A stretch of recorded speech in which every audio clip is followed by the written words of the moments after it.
obviously turnovers were a big issue for you guys tonight.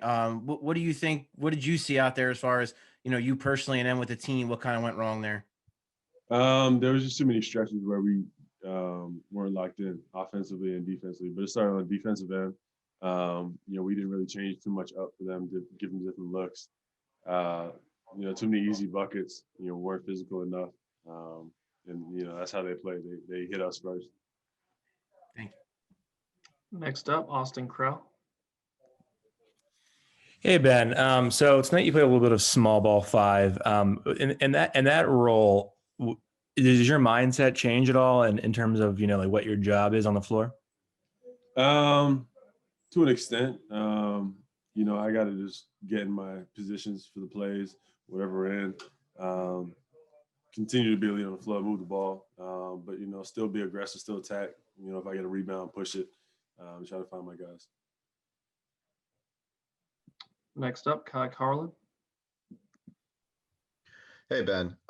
So with Joel being such a late scratch, like did that maybe throw off your game mentally, like for you guys tonight? Like did it affect you guys at all in terms of the turnovers, maybe trying to do a little too much, something like that?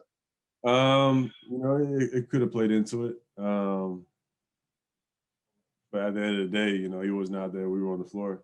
He had no control. So, could have, may not, but that's on us. We got to just lock in and play better, regardless of the situation.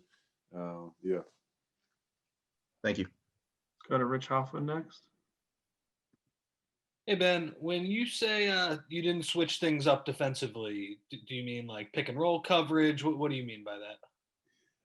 Yeah, they just had too many easy looks, as you can see. A lot of the pick and rolls that were getting into the paint, easy floaters, layups. It was kind of like a workout drill for them. But we're going to go back and watch film and get better and see where we went wrong throughout the game. The other thing I was curious about was the transition passing. It just seemed like you guys were off all night. Is that something that, might just be a fluke from one night, or is there something a little more structurally wrong that you were doing there? I hope it's a fluke. We didn't take care of the ball. Had too many turnovers. Weren't getting into our sets, fast enough.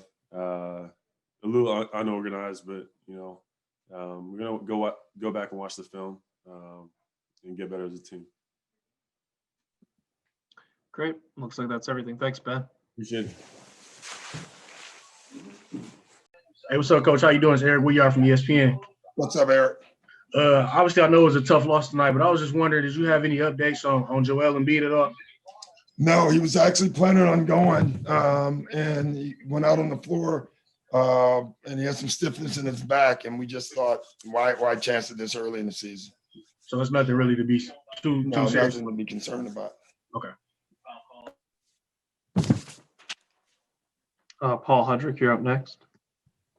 Hey, Doc.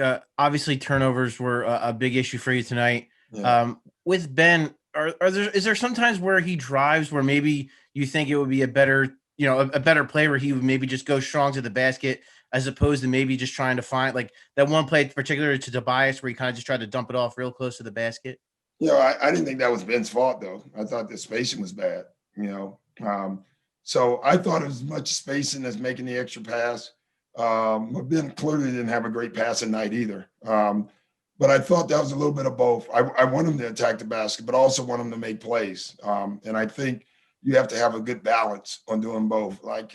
Last night I was talking about how good his balance was. Tonight I didn't think so. I thought everybody was too aggressive trying to get to the basket and score, and I thought that created a lot of turnovers. Thank you. Keith, you're up next. Go ahead, Keith.